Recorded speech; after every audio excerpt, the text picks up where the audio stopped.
The air above France crackled with gunfire and smoke. By early 1944, the Luftwaffe's confidence was beginning to splinter. Their Messerschmitts and Focke-Wulfs still ruled patches of the sky, but deep down the pilots knew something new had arrived. A machine the Allies called the Thunderbolt. One afternoon, somewhere near a muddy French field, a thick, black column of smoke rose toward the clouds. A single American fighter had gone down, its massive frame torn apart, the engine buried in the dirt. Villagers whispered it had been hit by flak. Others claimed the pilot bailed out. But when a German recovery crew reached the wreck, what they saw made them stop in their tracks. It wasn't like any fighter they had handled before. The metal skin was thick, almost double the gauge they expected. The wings looked heavy, overbuilt. Every bolt, every seam, every rib of the airframe screamed strength. Even damaged, it felt unbreakable. The officer in charge called headquarters immediately. "This is not a normal American plane. You need to see this."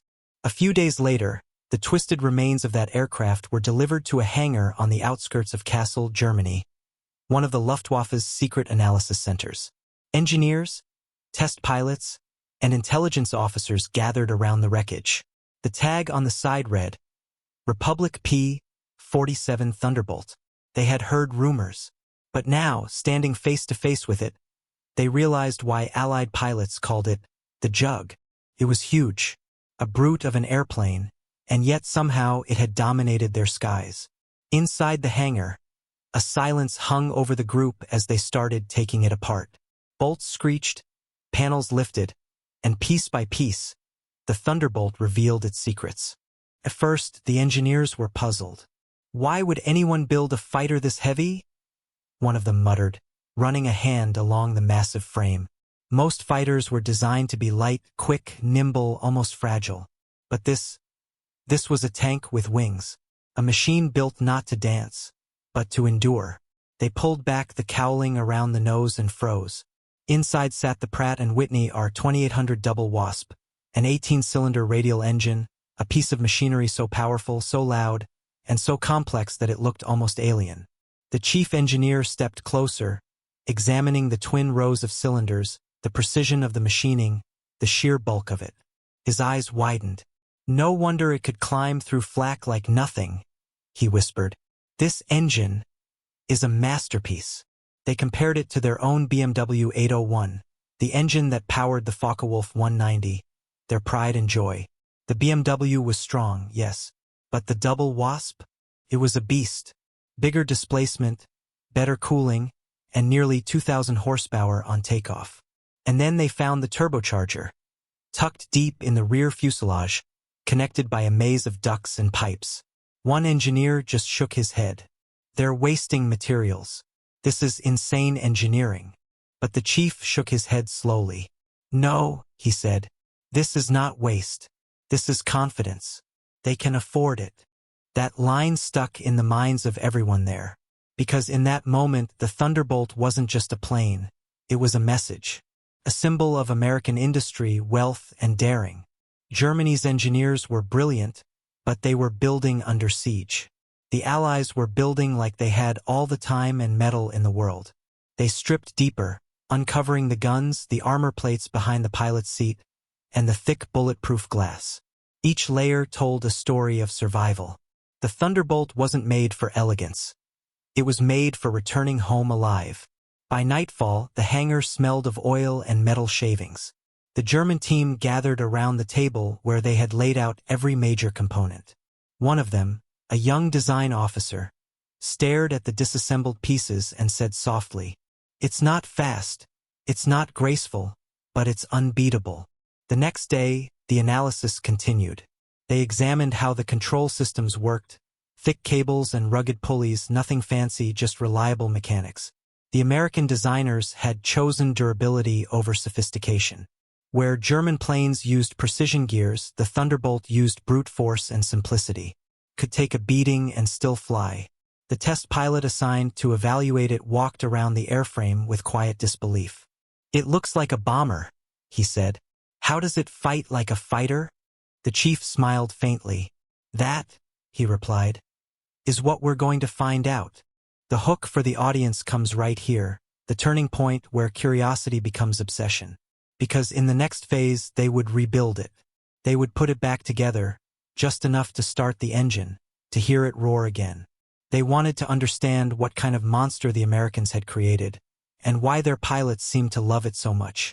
But as the first sound of the Double Wasp echoed through the hangar, shaking the windows and drowning conversation, every German present that day realized something that would haunt them for years. This was not just another fighter.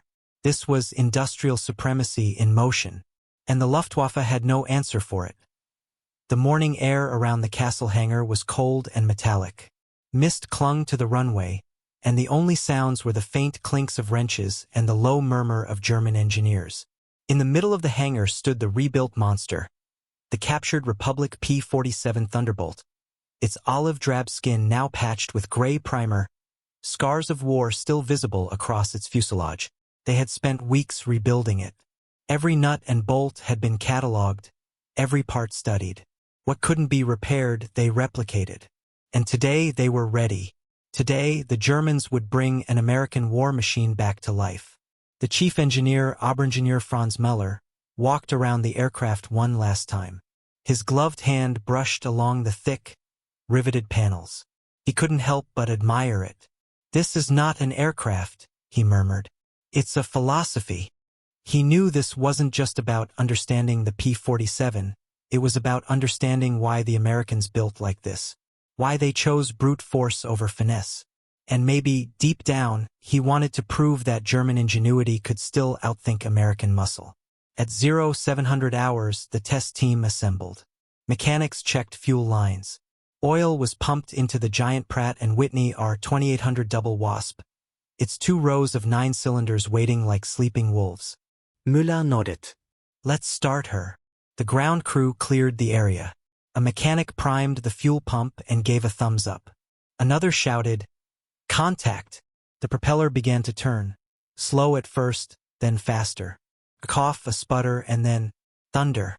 The Double Wasp came alive with a deep, chest-rattling growl that rolled across the airfield like artillery fire. The engineers flinched. Even those who had worked on the BMW 801 had never heard such raw, violent power. The engine shook the hangar, dust falling from the rafters. One of the younger mechanics shouted over the roar. The exhaust stacks glowed faintly as the engine stabilized, its rhythmic rumble turning into a smooth, terrifying hum. Every vibration spoke of precision and confidence. Müller took notes rapidly: temperatures, pressures, RPMs. Everything exceeded expectations. But there was something else too, something emotional. The Germans realized that this engine wasn't just built to fly. It was built to dominate. They shut it down after 10 minutes, the echo still rolling across the fields. When silence finally returned, it was heavy. Everyone just stood there, looking at the machine. No one said it out loud, but they all felt it. They could never build something like this. "It sounds like a monster." Müller smiled grimly. "That's because it is." That afternoon, the analysis continued. They moved to the supercharger system, tracing the long duct that ran from the nose through the fuselage to the turbo in the tail. It was absurdly complicated, a nightmare of engineering. And yet, it worked flawlessly. One of the designers, Carl Becker, shook his head. "They've routed exhaust all the way to the back just to spin this turbine. Madness." But Müller replied, "No, not madness. Efficiency. They're using every ounce of energy." He drew diagrams, realizing the brilliance. The P-47 could climb higher and faster at altitude than almost any German fighter, all because of this insane turbo system. Where the Germans used superchargers for limited boosts, the Americans built a full mechanical ecosystem inside one plane. When the Luftwaffe command received Müller's early report, they were skeptical. They had assumed the Thunderbolt was slow, heavy, and easy to kill. But the data said otherwise. Even with its size, the P-47 could dive faster than any German fighter without breaking apart. Its armor could shrug off 20mm cannon hits that would shred a Messerschmitt. And its firepower, 8.50 caliber machine guns, could vaporize almost anything in front of it. So the order came down: "We will test it in flight." On the 10th of February 1944, the Thunderbolt rolled out of the hangar under gray skies. Its engine snarled, propeller slicing through mist. The German test pilot assigned was Hauptmann Dieter Klein, one of the Luftwaffe's top evaluators, a man who had flown everything from the Bf-109 to the FW-190. Before takeoff, Muller approached him. "Remember, she's heavy. Treat her gently on the climb." Klein smirked. Evitamet vers beasts. He climbed into the cockpit, adjusted the straps, and stared at the unfamiliar American dials. The layout was chaotic to him, not precise and orderly like German planes. But it was functional, almost brutally so. He gave the thumbs up. The engine came alive again, the ground shook. Moments later, the Thunderbolt began to roll. Took longer to lift off than a Focke-Wulf, but once it did, it soared. The plane's mass disappeared, replaced by a steady, unstoppable momentum. Klein eased the throttle forward. The airspeed climbing passed 300 miles per hour. He tried a dive and his eyes widened. The Thunderbolt didn't scream or tremble like the German planes did at high speed. Dug in. The controls stiffened, but it held. No flutter. No backup.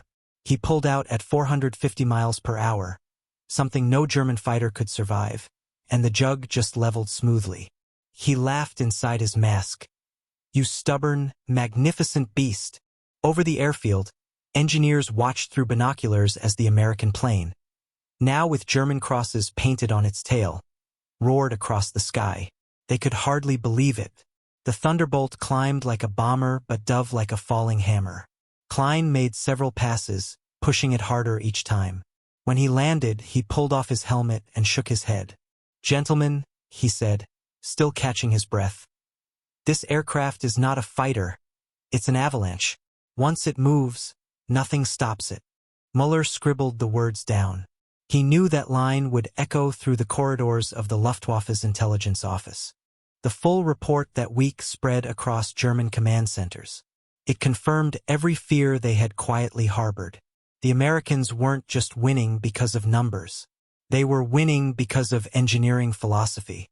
Where Germany built perfect, delicate machines, America built indestructible tools of war. Where the Germans sought elegance, the Americans sought survival.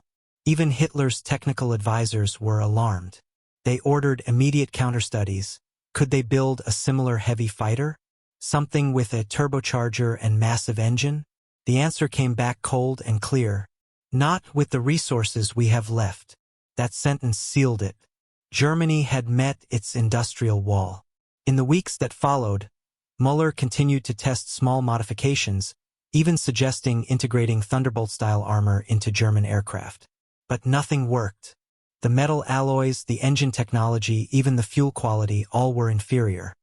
He once stood beside the plane late at night, the hangar silent except for the ticking of cooling metal. He whispered to himself, "We could have ruled the skies. If only we had built like this." Months later, when Allied bombers began appearing daily over German cities, escorted by squadrons of Thunderbolts, Muller watched them from the ground. He recognized the sound instantly. The same deep growl that once shook his hangar now filled the sky in hundreds. And for the first time, he truly understood what defeat sounded like. By the spring of 1944, the war in the skies above Europe had changed forever. And somewhere in a quiet airfield near Kassel, the echoes of one test flight still haunted the minds of Germany's best engineers. The reports about the captured P-47 Thunderbolt spread like wildfire through the Luftwaffe's technical divisions. Copies were stamped Geheime Kommandosake, top secret, but within days, pilots at every front had already heard whispers. They called it Der Donnerkeil, the Thunderbolt, a name that carried both awe and dread. Major Hans Dietrich, a veteran pilot of 112 combat missions, read the report while seated in a candlelit bunker outside Reims. He had flown against P-47s before, but reading what the engineers had discovered chilled him. The aircraft sustains dive speeds exceeding 800 kilometers per hour, structural integrity unaffected, engine remains stable under high thermal load. He leaned back in his chair and exhaled slowly. "No wonder our guns bounce off them," he muttered. For months, German fighter squadrons had been struggling against the Thunderbolts escorting Allied bombers. They were huge, ugly, and everywhere. But now, with the captured one being tested, the truth was undeniable. This was no ordinary plane. Far from the front, in Berlin, Luftwaffe intelligence prepared a presentation for Hermann Göring himself. The engineers stood in a darkened room, a projector humming. Slides flicked across the screen, cross-sections, graphs, and thermal images of the Thunderbolt's monstrous engine. Herr Reichsmarschall, Muller began, this aircraft operates efficiently even after sustaining significant damage. It uses a turbo-supercharged radial engine that functions at altitudes our Bf-109s can barely reach. Göring frowned, his gloved hand tapping the table. Are you suggesting the Americans have built something superior to our Focke-Wulfs? Muller hesitated only a moment. I am saying, my lord, that they've built something unstoppable. The room went silent. No one dared to speak such words in front of Göring, but everyone knew he was right. The projection shifted to a performance chart comparing the P-47 to the Me-109 and FW-190. The Thunderbolt outperformed both in altitude, firepower, and survivability. Where German aircraft required precision pilots, the P-47 gave its power even to the average man. That was its greatest secret. It didn't need heroes to win. It created them. By May 1944, Allied Thunderbolt squadrons filled the skies. Their roar became the daily soundtrack of German soldiers and civilians alike. At first light, you'd hear them. That deep mechanical growl rolling across the fields, echoing down streets, rattling windows. People would look up and whisper, Donnerbolzen. Even the most loyal Luftwaffe aces began to dread facing them. In one briefing near Paris, a young pilot nervously asked his commander, Herr Hauptmann, what do we do if we spot the ones with red tails? The officer hesitated, then answered grimly, Pray they don't spot you first.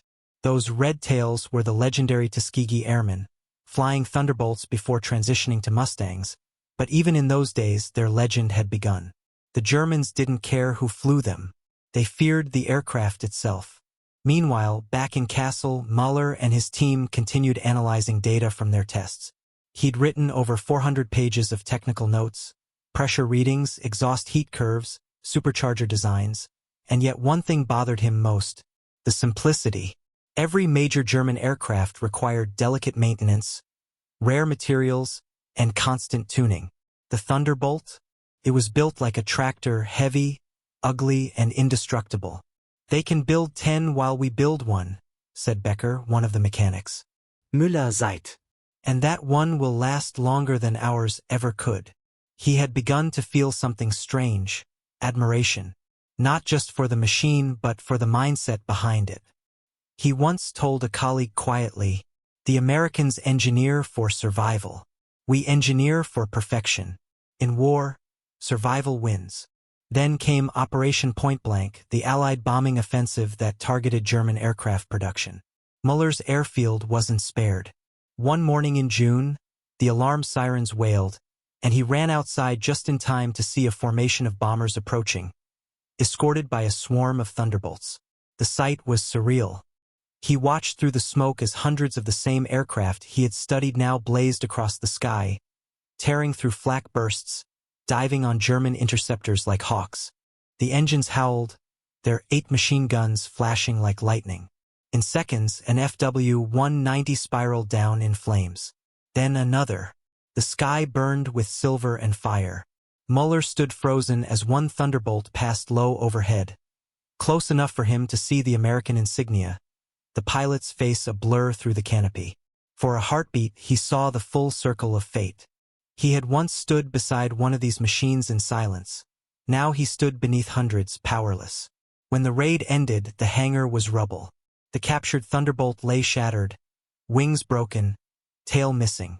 The aircraft he had rebuilt and studied was now just twisted metal again. He walked through the debris and placed a hand on what was left of its fuselage. You came home, he whispered, to finish what you started. Weeks later, after Germany's surrender in 1945, Allied investigators found Muller's detailed notes. They were shocked to see how deeply the Germans had studied the Thunderbolt. Some of his sketches even influenced early post-war aircraft evaluations. When an American colonel interviewed Muller, he asked bluntly, "What did you think of the Thunderbolt?" Muller smiled faintly. "It was not just a machine. It was your spirit. Loud, durable, and impossible to break." The colonel nodded slowly. "You got that right." For the rest of his life, Muller kept a single photo of that captured Thunderbolt in his home. Not as a symbol of defeat, but of revelation. Because through it, he understood what had truly won the war. Not just industry or numbers, but the will to endure. Years later, when the Cold War began, many former Luftwaffe engineers joined new aerospace programs. Some would help design jets, missiles, and rockets, and many of them quietly used lessons they'd learned from that one American fighter. The Thunderbolt's legacy didn't die in the rubble of 1945. It evolved, hidden in blueprints and memories, and across the ocean, in hangars from England to New Jersey, surviving P-47s were being retired, their silver skins dulled by time but their legends intact. Veterans would run their hands over the metal and smile. They knew that plane had saved thousands of lives, and terrified tens of thousands more. In one final interview decades later, an old Luftwaffe pilot was asked, "Of all the Allied aircraft, which one did you fear most?" He laughed softly. "The Thunderbolt," he said, "because when you saw it in your mirror, you knew you were already dead." The camera would slowly pull back here, the sound of a P-47 roaring overhead, fading into silence, and a single line appears on screen. Strength isn't about speed or beauty. It's about surviving the storm. The war was over, but the sound of the Thunderbolt never truly faded in the shattered cities of Germany, in the rain-slick runways of England, and in the open fields of France. Its echo lingered, a mechanical heartbeat of victory and endurance. The P-47 Thunderbolt had done what few machines ever could. It became more than steel and fuel. It became a symbol of resilience. In early 1946, as the world began to rebuild, Allied engineers and air historians started collecting data from captured Luftwaffe facilities. Among the endless files and destroyed documents, one set of blueprints stood out. Detailed, hand-drawn sketches of a P-47 engine and fuselage signed simply, Mahler 1944. Those sketches fascinated the Americans. They showed not only that the Germans had respected the Thunderbolt, but that they had tried to understand its soul. One U.S. officer said later, "They didn't fear it because it was deadly. They feared it because they couldn't replicate it." Meanwhile, in America, thousands of Thunderbolts were being decommissioned. Factories that had once thundered day and night were silent now. The Great War Machine was turning its power toward peace, automobiles, industry, and innovation. But to the men who had flown them, the Thunderbolt was never just a weapon. It was home. Captain James Doolin, who had flown 37 escort missions over Europe, said during a 1947 reunion, "That big bird was ugly as sin, but she always brought you home. You could land her full of holes, leaking oil, half-burned, and she'd still get you back." No fighter ever loved its pilot more than the Jug. They called it Jug, affectionately, short for Juggernaut. And that name fit, because in the air, that's exactly what it was. Across the ocean, in the new world of jet fighters and atomic headlines, the Thunderbolt seemed like a relic, heavy, slow, old. But beneath the noise of progress, it carried a quieter power, the blueprint for survival. When engineers began designing early jet aircraft, the F-84, F-86, even early Soviet MiG models, they studied the Thunderbolt's shape, its cooling systems, its rugged frame. It was the foundation of modern air combat philosophy. If it can take punishment and keep flying, it's a winner. In 1948, at a small airfield near Kassel, now under Allied occupation, Muller, older, thinner but alive, stood once again where his test hangar used to be. Grass grew between cracked concrete slabs. The air smelled of oil and rain, and in the distance, he heard it, the faint rumble of an aircraft engine. He looked up. A lone Thunderbolt flew overhead, part of an American occupation squadron. For a moment, he simply watched and smiled, because he realized something. History doesn't belong to those who built the perfect machine. It belongs to those who built the one that endured. The Thunderbolt had done more than win battles. It had changed how men thought about war. During the war, the Luftwaffe had believed in precision. Everything was finely tuned, specialized, fragile under pressure. The Americans had believed in strength. Overbuild it. Make it tough. Make it survive the worst day imaginable. And that philosophy reshaped the post-war world.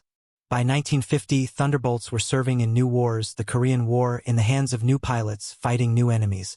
Redesignated as the F-47, it strafed ground targets, bombed bridges, and provided close support to UN troops.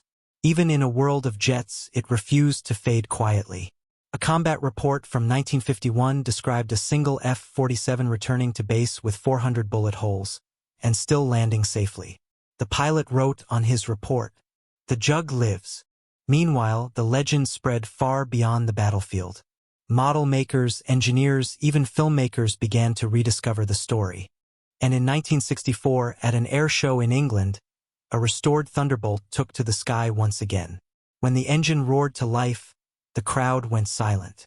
Then came that unmistakable sound, the deep, rolling thunder that had once shaken Europe. Veterans wept. Children covered their ears. And when the aircraft lifted off the runway, the applause drowned everything else. A reporter asked one of the American veterans watching, "Why does this old plane still matter?" He smiled through tears. "Because it reminds us that courage doesn't need to be pretty. It just needs to last." And deep in the archives of post-war Germany, that admiration lived on quietly too. Years later, a declassified letter from a former Luftwaffe engineer to an American museum curator was found. It read, "When I saw the Thunderbolt for the first time, I thought it crude and heavy. When I saw it survive what no other plane could, I understood it was a masterpiece. You Americans built your planes the way you live. Loud, fearless, and impossible to kill." That letter now hangs beside a restored P-47D in the Smithsonian Air and Space Museum. The Thunderbolt's legacy even reached the stars. Many of the engineers who had once worked on it or studied it later joined NASA and the U.S. space program. They carried forward the same principle. If it can survive the impossible, it can change the world. You can trace that same spirit in every spacecraft, every re-entry shield, every system designed to endure the unknown. Because in some quiet way, the Thunderbolt taught humanity how to build for the impossible. Today, fewer than 15 Thunderbolts remain airworthy. They appear at air shows across the world, metallic giants from another era, rumbling across modern skies. When the sun hits their aluminum skins, they don't look old. They look eternal. In those moments, spectators don't just see a plane. They see the embodiment of a time when machines were made with sweat, courage, and hope. When the world was on fire, and humanity built wings strong enough to fly through it. The final survivor of Mahler's original engineering team passed away in 1987. Among his belongings was a single item, a small, oil-stained fragment of Thunderbolt aluminum, wrapped in paper. The note read, "It outlived empires." As the documentary closes, the narration slows, soft, reflective. History remembers the beautiful, the powerful, the fast. But sometimes, it is the unbreakable that defines an age. The Thunderbolt was not graceful. It was not elegant. But it was there, every day, every mission, in the worst skies the world had ever seen. It took the blows, bore the scars, and brought its pilots home. It was more than an aircraft. It was a promise that no matter how hard the storm, we will endure. Then, the faint growl of a radial engine rises again. Distant, ghostly, like thunder on the horizon. The camera pans upward to a pale sky, and the screen fades to black.